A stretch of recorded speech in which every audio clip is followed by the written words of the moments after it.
I just woke up from a nap. And my lashes mostly stayed on.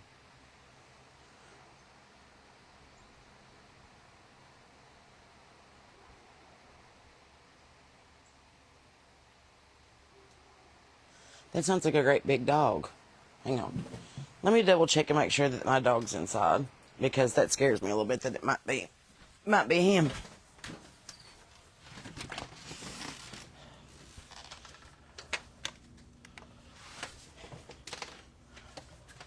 Oh, okay. Never mind. My dogs are sound asleep on the couch. That big old bark sounded just like Tom, and I was like, my dog better not be out. One day, he got out the front door that was locked. He pecked it long enough with his little paw that he got outside, was just roaming about in a field, and I was like,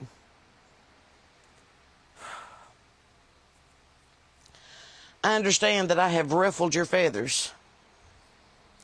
I understand that you weren't afforded the same education that I was with the same incredible political science and American history professors that I had. That's okay. I understand that you don't know anything about Oliver North, the Iran-Contra shit in Nicaragua in the 80s.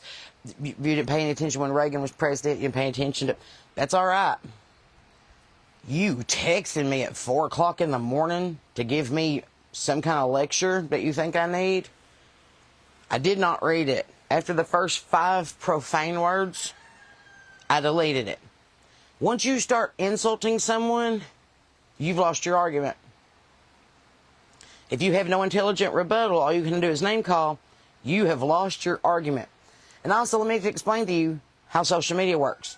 If you leave a shitty comment on one of my posts, I'm going to show up in your feed from now on until the day you die. Because you engaged with my profile.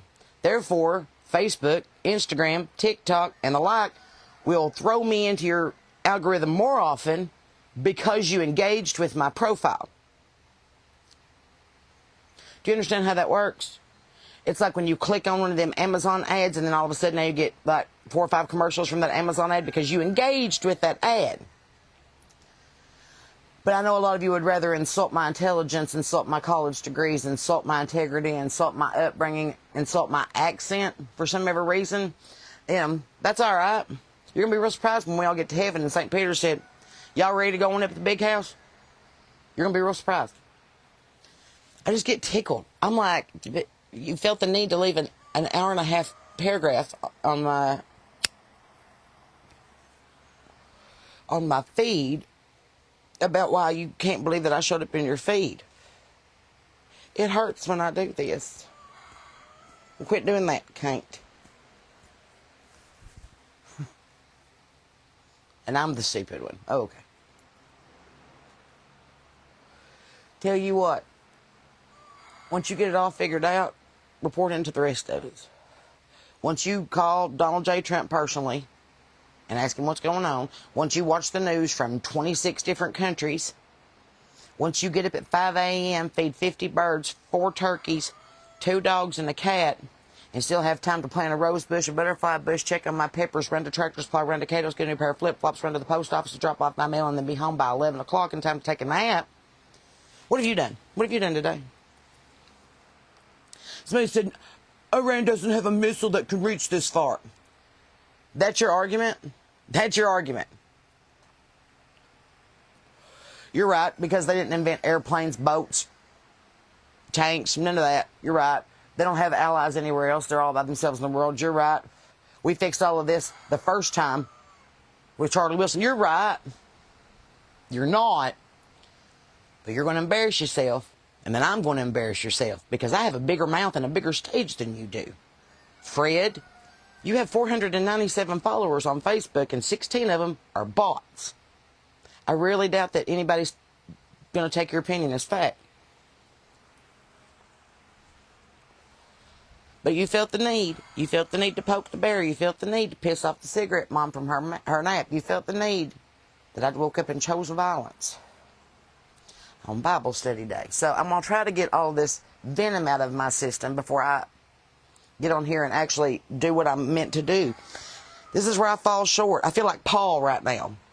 You know Paul slapped some heads around. He's like, if I have to write one more letter, if I have to send you one more memo, if I have to tell you one more time, we'll just put you in prison, Paul. You can't shut me up. It's like my mom said, you can't eat me. What cracks me up, I think, the most is the fact that a country music singer and songwriter who lives in West Virginia and raises chickens is getting under your skin. That I'm making you lose sleep. That I'm making you fiddle fart around on your phone and get all tore up in your blood pressure. You've never met me. You don't know me. You don't know me. You wouldn't know me in Walmart. I know that because some of y'all have followed me around Walmart, and I'm like, that's the same son of a bitch who left me a 10-page friggin' paragraph on how she's going to run me out of town. Here's your chance. You said hi to me in Walmart. Of course, that was before I stopped going to Walmart a few weeks ago. Now I drive literally to the next town to go anywhere else to buy anything besides the Walmart and Hurricane. I don't care. I'll drive 100 miles round trip not to have to go into that Walmart. Hi, Robin. How's Virginia? Hi, Bill. And Telluride. I like to come out that way. I ain't never been out that way. Been to Montana, been to Nebraska, been to Rocky Mountains, but I have not been to Telluride, and I think that'd be really cool. I don't know. I just thought it was funny. We thought we'd sit here on the porch and visit about it for a second. Maybe you're watching right now. Maybe you're just waiting for me to say something that you disagree with so you can light into me like a 4th of July firecracker. Does it make you feel better? Does it make you feel better to call a 42-year-old woman in West Virginia a fat, ignorant cow? Does it make you feel better? Does it make you sleep better at night? Does it make you nicer to your children? Does it make you nicer to your husband? Does it? Because you're sure as fuck trying to ruin my day. Is it making your day better? Because if it ain't, you need to learn the golden rule a little bit. Or else, don't whine and bitch when I write an epic song about you, play it for 300,000 people, and then wonder why you can't get no friends to call you back on Friday night. I'll let you do that math since you're so good at it. Hello, Robin. Thank you. Appreciate that. I think the main point that everybody's missing is that I'm a country music singer and comedian. I write 3 to 4 songs a day. I write 3 to 4 bits a day.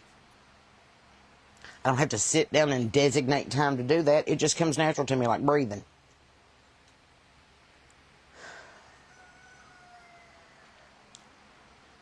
But I understand, since I didn't clock in with you at the Dollar General today, that you might not think that I have a real job. Toledo, fantastic. Never been there either, Bill. Seen it on a map. I just think it's hilarious. I'm like, you realize the more you engage with my profile, the more I'm going to show up on your feed, even when you don't like me. And then people are going to see that you didn't like me because it tells all your friends that you commented on this profile. I don't know if you know that about Facebook. A friend of yours commented on profile. Then you're going to go look at the comment, look at the post. You're going to leave your 2 cents. You're going to tell your friends about my stock went up. I got 25 more followers out of that. Thank you. Thank you. Love me or hate me, you're still talking about me. I don't care. Your opinion of me really ain't none of my fucking business. And the fact that you feel like you need to share it with me at all hours of the day and night, like it's going to make some kind of difference in the way that I do my job, it's hilarious. It's hilarious. Then there's the same people that go out and bitch about no kings. You're hilarious. All you're doing is buying that poster board and wasting time. We stopped having a king 250 years ago. We're trying to have a birthday party to celebrate such a fact, but y'all can't get your head out of your ass long enough to see that the birthday crown is actually not one with tiaras on it from an English dynasty. Okay. I don't want to have a birthday party. I don't like it here. Well, we're not coming to your birthday party either. Nobody gives a shit. Even if you are 250 years old. I just think it's hilarious. Because I literally will text these people sometimes and be like, all right, let's talk. What? You want to talk? Let's talk. We want to talk about? I was just leaving a comment. No. You poke the bear. Now the bear's out of the cave and I'm sharpening my claw. What do you want to talk about? Make it worth my while. I got Sunday lunch waiting. You didn't blubber like this on my Facebook. You didn't blubber like this on my private text messages. You didn't blubber like this when you was mouthing off to your friends about me. You weren't blubbering about this. Why can't you articulate now that you have the opportunity to address me personally? Okay. That's what I thought. Cheers.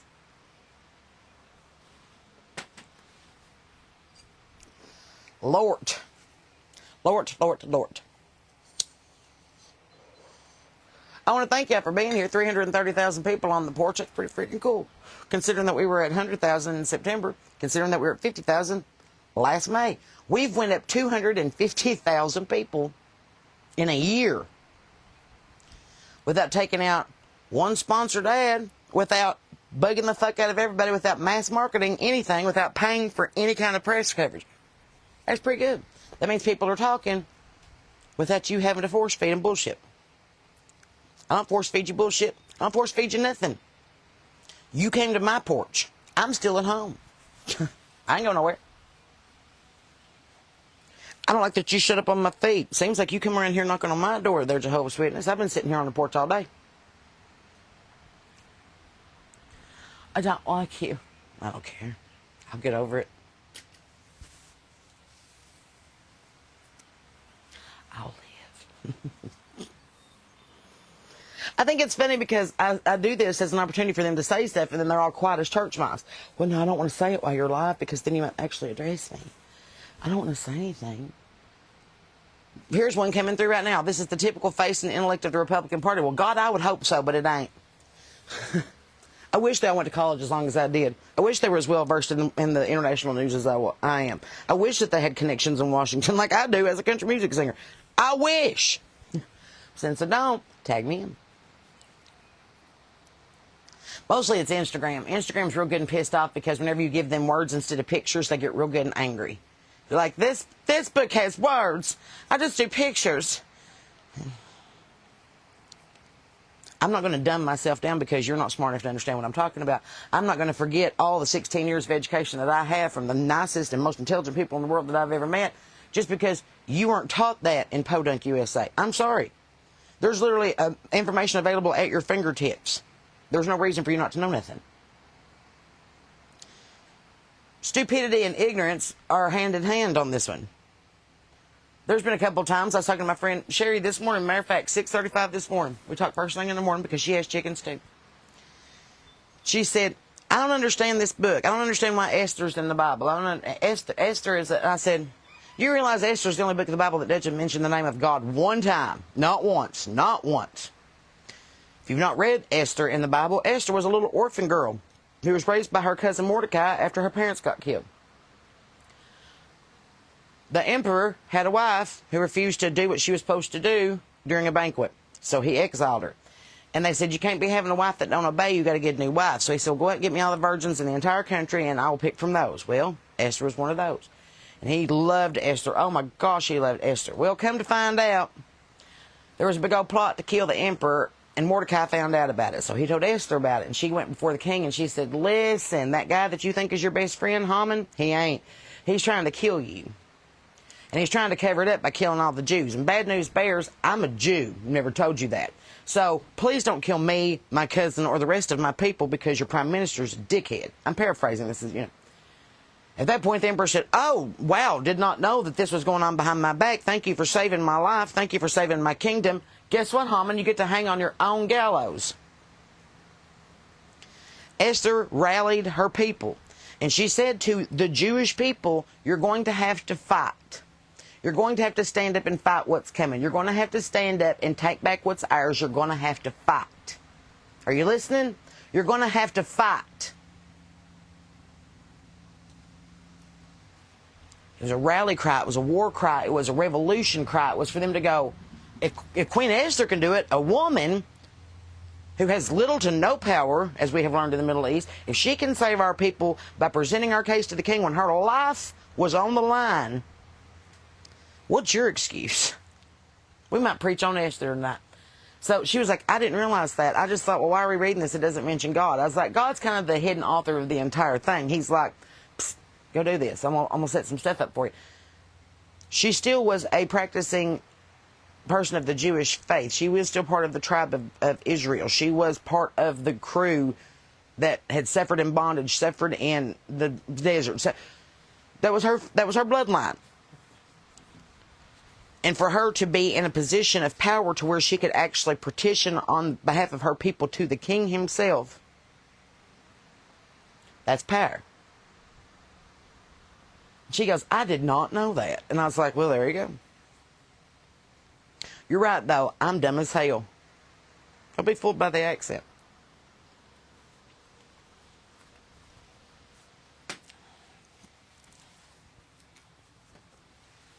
I just think it's funny. Get all tore up. One woman said, I could tell by the hat you were wearing that you were dumb. I was like, all right, you're getting triggered by an accessory. You're getting triggered by a piece of cloth. You're getting triggered. Okay. This just lets me know my parameters because this makes it a lot more fun. You can't talk about this and you can't talk about that and you can't talk about this. So you're going to get in trouble. From who? From who? You and what army? From who? I don't know if you know this or not, but I ain't scared of shit. God and my daddy. That's it. I'm God-fearing and I respect what my daddy says because, you know, that was the 11th commandment in my house. What would my daddy say? So, you know, I'm sorry if you weren't raised in a similar situation. I'm sorry that you feel the need to display your ignorance in public. I'm sorry that you feel the need to insult a perfect stranger because you disagree with something that she said that you'll never be able to address publicly or in person because you don't know her.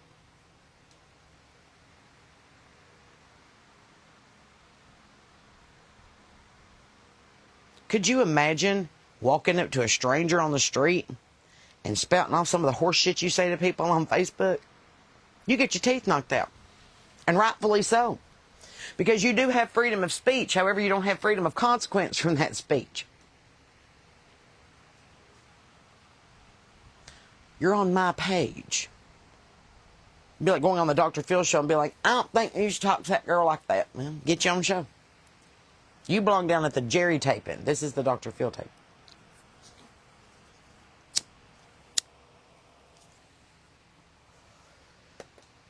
Had to go get 3 bags of feed today, and I had a coupon, so I got $10 off. Fantastic. That's like half a bag of feed off. Super excited. Then I went to the new Dollar General, because I do love the Dollar General. I do. It's not crowded. It's easy to find my stuff. And now Dolly has stuff there, so that's cute. So, you know, pick your battles. I did go to Cato today and get me a pair of flip-flops since Tom chewed mine. Chewed mine all the way up. All he left was the sequins. That's it. I was like, those are my new flip-flops that's going to wear this weekend. They don't, Vicky. They don't have the gall. They don't have the backbone. My favorite is when they meet me in person and they start sucking up. That's my favorite. I'm like, okay, I was a teacher for a long time before I was on Facebook. I can pretty much spot a kid lying their ass off before they can even stand up out of their seat. Something that comes with being an educator. You learn who's full of shit and who's actually trying hard and who's actually having a hard time at home and who's actually just skirting by on the grace of God and toothpicks and bobby pins. You learn real quick. You learn who needs a little extra help. You learn who probably needs to be took down a rung or two. You learn who probably should have CPS called on their parents. You learn this stuff. You pay attention. I understand that today's teachers are pretty much just focused on gathering a paycheck and turning on the whiteboard, but used to, there was a thing called a chalkboard and a book, and you could learn with both of them. I don't think that that's an option anymore. I don't even know if they have books in schools anymore. But things that I think about from time to time. Brandy who ain't. Get on Instagram and look around. Y'all want to have some fun? Clean the porch. Find some of these little raccoons that are sniffing around and stealing my menthols. Chase them off with the broom. That's why I try not to get my blood pressure up too high, because I know I have really good friends and really good people on the porch with me that will be more than happy to pick up the broom and swat at that raccoon for me so I don't have to get up. So I appreciate it.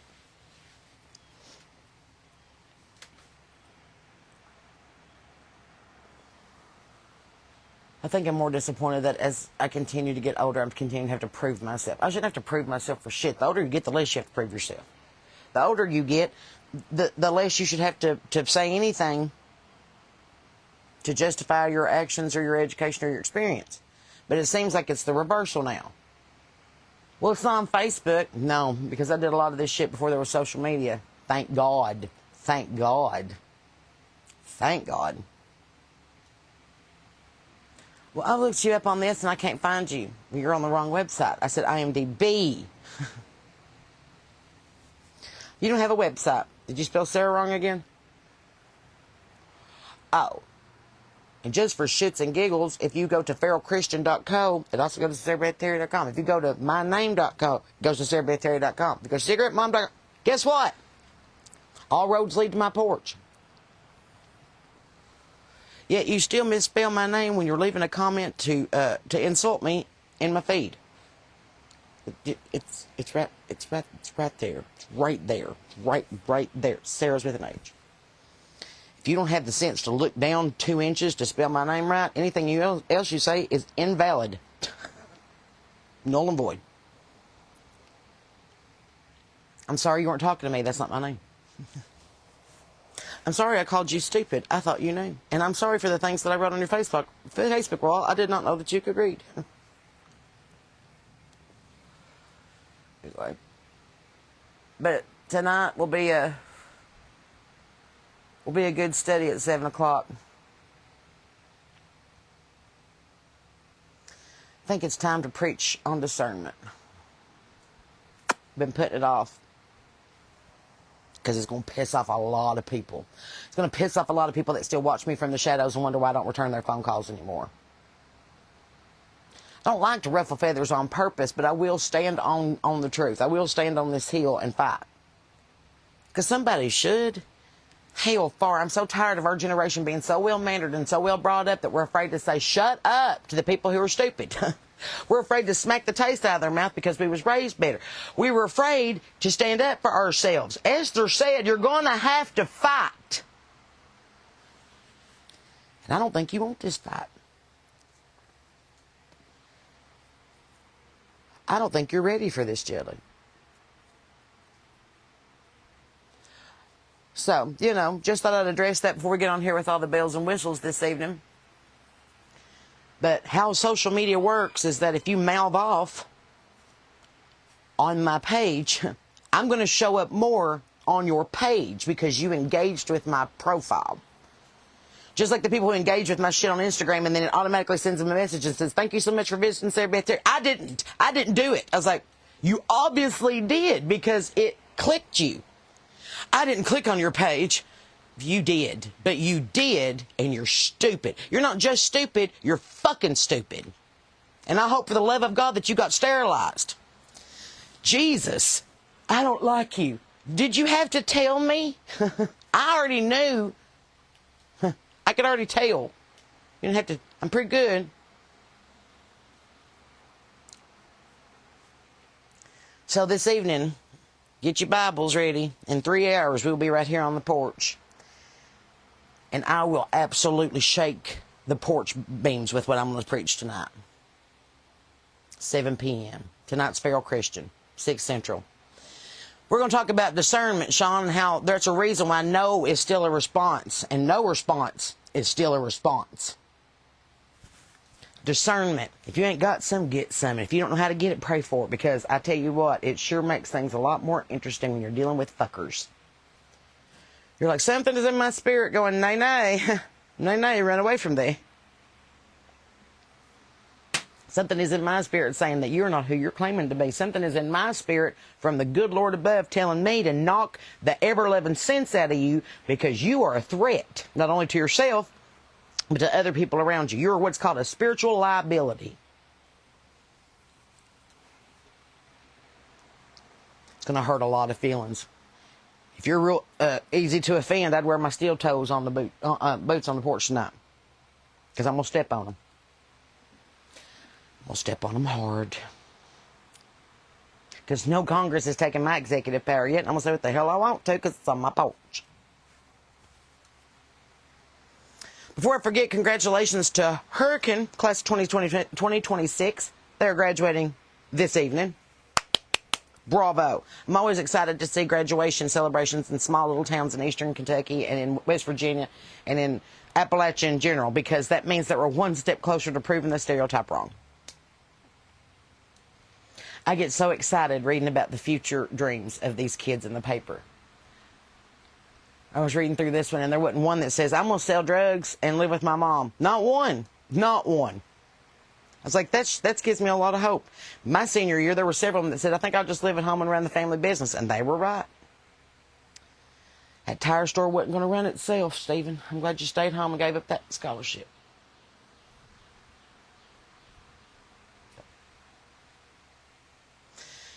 Anyway. I do love y'all. I love the ones that are here for what it's actually here for. If you're here just to collect fodder and bullshit, you know, do you. At least you're watching. It just counts as a viewer.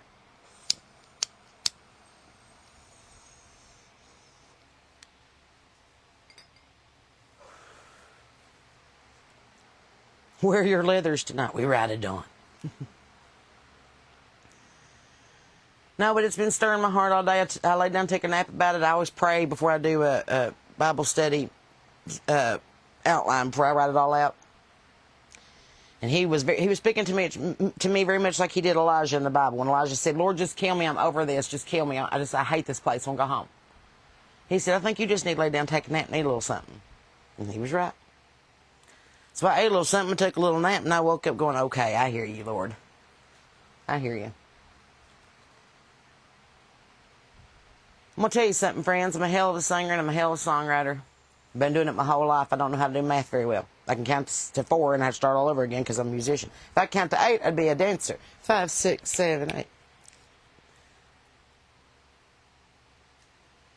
I was told my entire life that I was going to have to prove my worth because of the way that I sounded, because of the way that I was raised, because of where I was from in the world. I was told I was going to have to work a little harder, be a little smarter, be a little quicker, be a little funnier, be a little faster on the draw because of where I was from. I had a geographical crutch before I even got out of the gate because of the way that I talk. All right. So you might think I'm a blowhard, you might think I'm foolish, you might think I'm loud and crazy and a little too free. That's fine. I worked a really long time to be able to talk without being told to shut up. I worked a really long time to stand up and give my opinion without some man telling me why he knows better. I've worked really, really long and hard to have the biggest catalog in Nashville so that people could sing songs that actually are meaningful, that actually have some dirt, that actually have some grit to them, that aren't about wetting lines and climbing trees and drinking beers, about things like mama getting sick and daddy passing away and wondering why the doctor calls with bad news every time you turn her, and wondering where the coal is and wondering where the mountains are and wondering what we're going to do and how we're going to get closer to God and how we're all going to get there together. That's the stuff I write about. I write about the things that you might not necessarily want to hear, but you need to hear. I write about the things that's going to stir your soul. I have 3 guarantees every time that you come to one of my shows: to make you feel, to make you laugh, to make you think.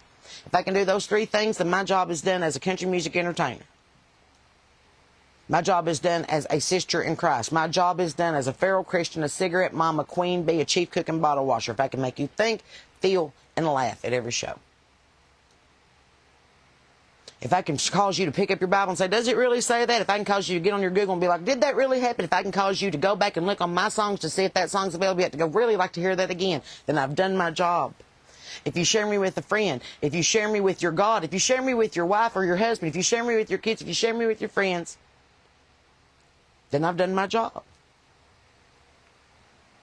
I pray for y'all every day. I pray for every single person that asks me for prayer requests. I pray for every single request that's brought to my table. I talk to God all the time.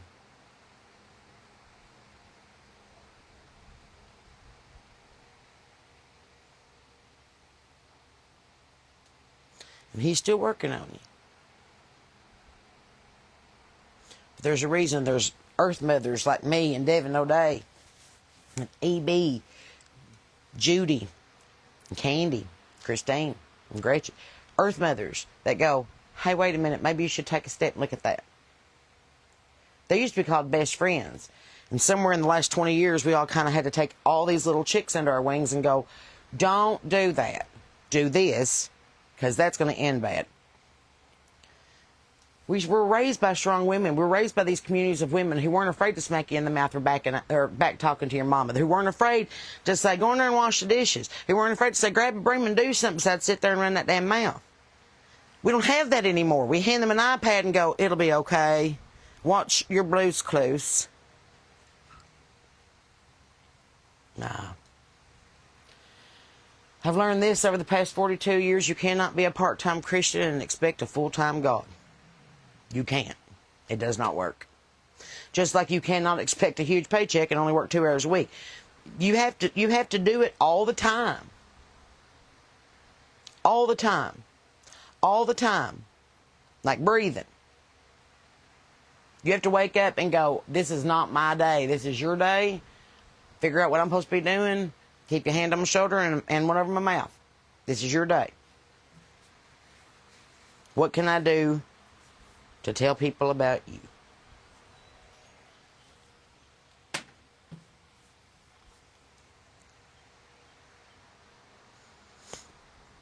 And if they get on my porch because they're pissed off that I was wearing a Trump hat, at least you're on the porch. Get pissed off because you don't like the things I'm saying? Then you made it to the porch. You don't like the way that I read the Bible. So you picked up one and trying to prove me wrong. You're on the porch. All roads lead to the porch.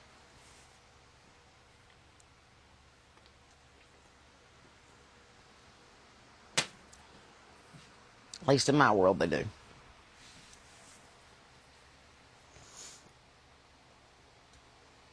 Junie thought of you. Matter of fact, I made a couple more hats I'm taking to my show this weekend. So if you want to be one of the few elite that have a ruffled feathers hat, you have your opportunity this weekend in Sapphire, North Carolina. I also have a couple of ruffled jackets too. The ruffled feathers jackets. Oh, I love them so much. The ruffled jackets, they have ribbon fringe all the way up them, and the more you wash them, the more they ruffle up, and you just have this really awesome fringe. It's a really cool festival jacket. I wear mine all the time. I sold one off my back the other day at a show. They're like, I want that one. I was like, okay, $100. It was cheaper because it was wet with sweat. And I was like, I'll sign it for you, but I wore this during the show.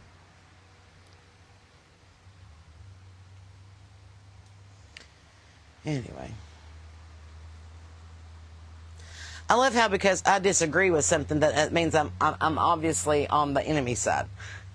I'm still allowed to disagree with something and still respect the person. I'm still allowed to disagree with something and respect the art. I'm still allowed to disagree with something and still like them. I just disagreed with them. I didn't write them off. But they're real quick to do that.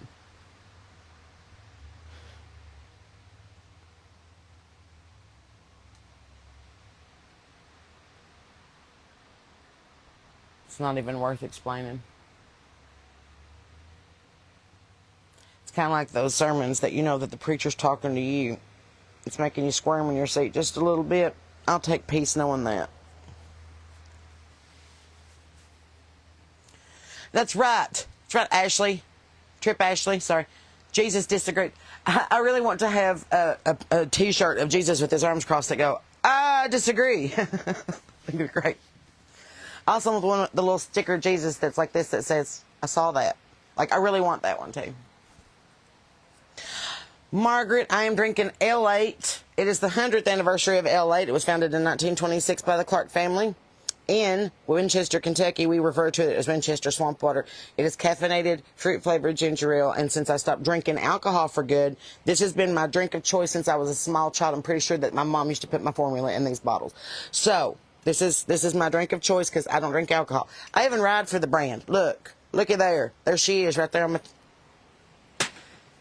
my husband and I were having breakfast one morning at Leveless Cafe in Nashville, and this bellboy walked by with this big Mountain Dew logo tattooed on his neck. He goes, what kind of redneck has a soft drink tattooed on him? I went. He goes, Well, it's not on your neck. He backpedaled so quick. I was like, well, since you said this something. I enjoy L8. I wish they would sponsor me. We tried to do that. I tried to give them a big heaping dose of publicity, but they didn't want any publicity. They just wanted people to find their product by accident and buy it, I guess. So I'm still going to promote it. I still like it, even if they won't give me no product or no money or no swag. That's okay. There's a lot of people in my hometown that I've supported for a long time that I thought maybe would throw me a bone. But that's okay. I still love Carhartt. I still love the railroad. I still love L8. They'll never give me a dime because of politics and because I don't have the right last name in my town to play basketball, let alone get any kind of adult corporate sponsorship from somebody in charge. But that's okay. It's okay. I don't have a transactional relationship with those people. I like their stuff because I like their stuff.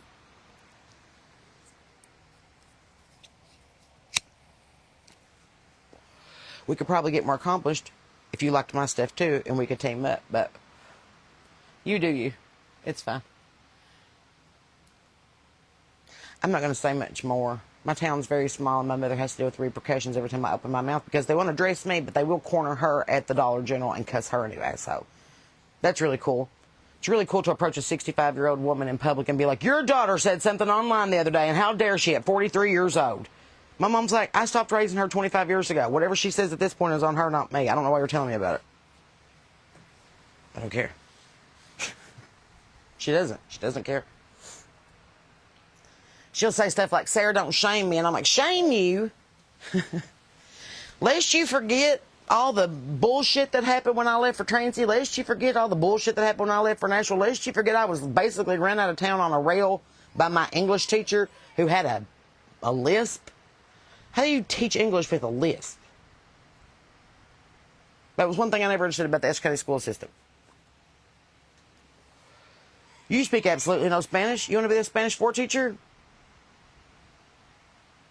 You don't seem to grow anything. You want to run FFA? You have a very noticeable speech impediment. Do you want to teach honors English? They do ship, Molly. But if you have a Cracker Barrel near you, they sell them there too. I know. You can get them at Cracker Barrel. They sell them in the singles there. Some Krogers will have them further down south. You just have to kind of call ahead and figure it out. But I wish that L8 would put like a map on their website that's like, here's the places that you can buy so far. But that was in my suggestion for their 100th anniversary birthday celebration, but they didn't listen to that either, so it's fine. They did take all my ideas. I gave them 2 years ago, and they're going to have a big celebration on August the 1st. So congratulations. I'm glad I could help somehow. It'd be cooler if you could hear my L8 song and I could sing at that event, but it's all right. It's all right. I'm not bitter. I just hate to see missed opportunities. I've spent my entire life trying to prep for when talent meets opportunity, which is called luck. So when I see these opportunities and the people that are in charge don't have the foresight nor the talent to do anything about it, I'm like, man, you're going to get what you get, I guess. It's the same people that call me and go, we want you to come play. I'd love to come play. Okay, well, it's $140 for 4 hours. I'm going to stop you there. Those were the rates in 1975 to play live music. It is now 40 years later, 50 years later. Everything else has gone up. Musicians have too. How long do you play? I usually play 90 minutes. I've been known to play 2 hours if I get on a tear. Oh, we need to make for 4 hours. That's a human jukebox, and I can't do that.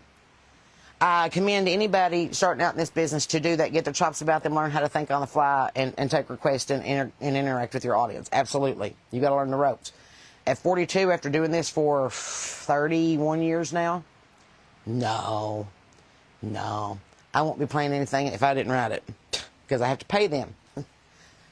I thought that was a joke until I got a little higher up in the rungs, and I played a friend's song that had been on the radio for a while. And I was like, I like this song. I'm going to cover it. She texted me, and she goes, you owe me $2.45. I said, put it on my tab. I said, how'd you know I even played that? She said, you were tagged in Facebook. I said, son of a bitch. So at that point, I was like, nope. I have to pay them royalties just like BMI pays me royalties because it's their song. So I sang my song. Joyce, your Kroger and Walmart sell it. Isn't that the greatest? When you see the green glass, you're like, there it is. There's a little bit of Sarah Beth right there.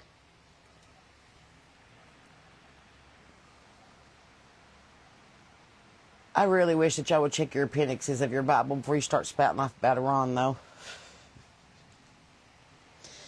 If you look at a map, when we left Egypt, when we got out of bondage and we went into the desert for 40 years under the direction of Moses, who nobody could seem to listen to, we were in what is now modern-day Israel. Then we crossed the Jordan into the Promised Land, which is now modern-day Iran.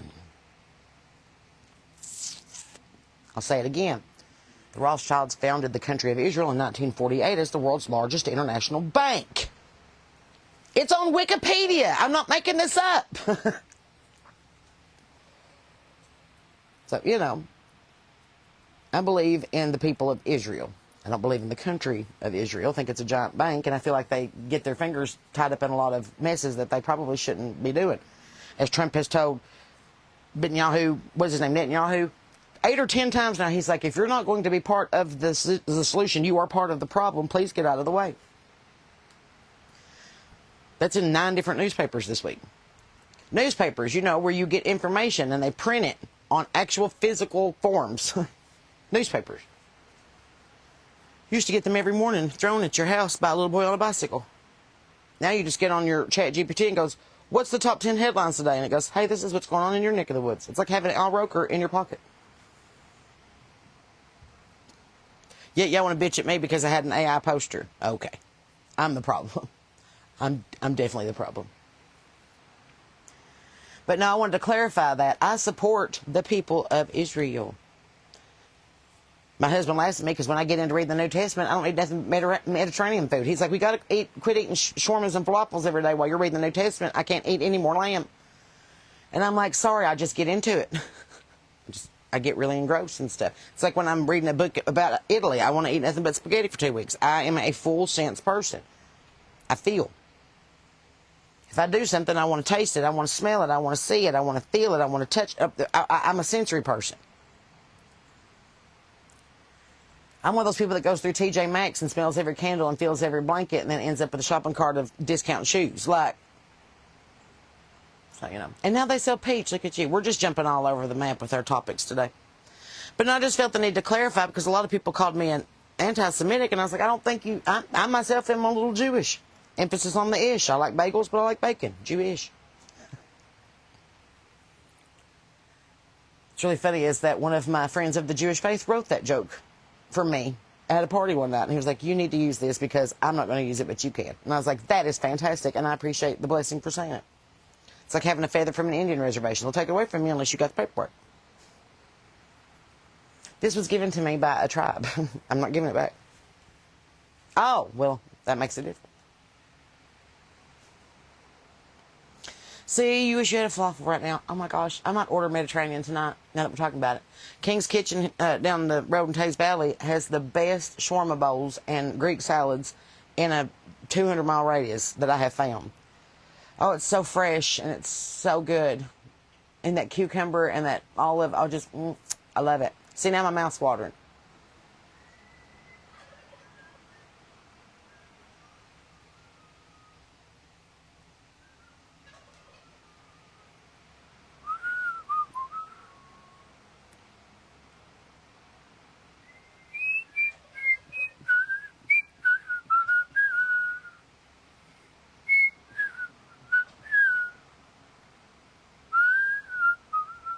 You want to do the Andy Griffith theme next? Do you want to do the Andy Griffith theme next? My neighbor was whistling, don't worry, be happy, and I joined in. And now I want to see if he wants to do.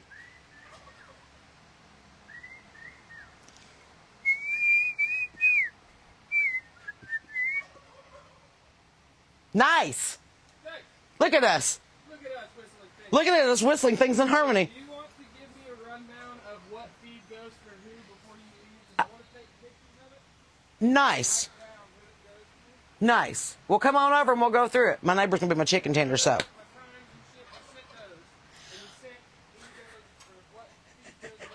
My chicken tender's here. I'm going to do it right now. Listen, friends, that's my neighbor. You know Steve. Oh, my goodness, I'm sorry. You're fine. I was excited to see you. I heard you whistling, and I was like, hold up a minute. I have to harmonize. Yeah. And were you driving through Tate's Valley today? In a big ass transit van. Yes. Okay, then I waved at the right person. I was like, that looked like Jake. Probably was. And I was like, that wasn't Jake. But I was like, I was so excited because I never recognized anybody on the road in Tate's Valley. So I was like, I got so excited. I wore that yesterday. Pissed off a lot of people. Yeah, it's an OG. That's 2016, B. That's 10 years old. I got that at the same rally that I met Charlie Kirk at. Oh. Is that not crazy? I know. All right, listen, friends. My buddy's here. We're going to talk about chickens and gardening for a second. I will see you at 7 o'clock on this porch. Have your Bible, have your smokes, and have your minds open because we're gonna preach. So I love you a minute. Keep your Bibles open. You pat it around your head. Don't spill. Be nice to other people, animals, and children. Be nice to your neighbor. And if you can't give it to God, He loves you, and I do too. And I'll see you at 7 o'clock. In the meantime, remember, I'm Sarah Beth Terry, and you're not. Bye.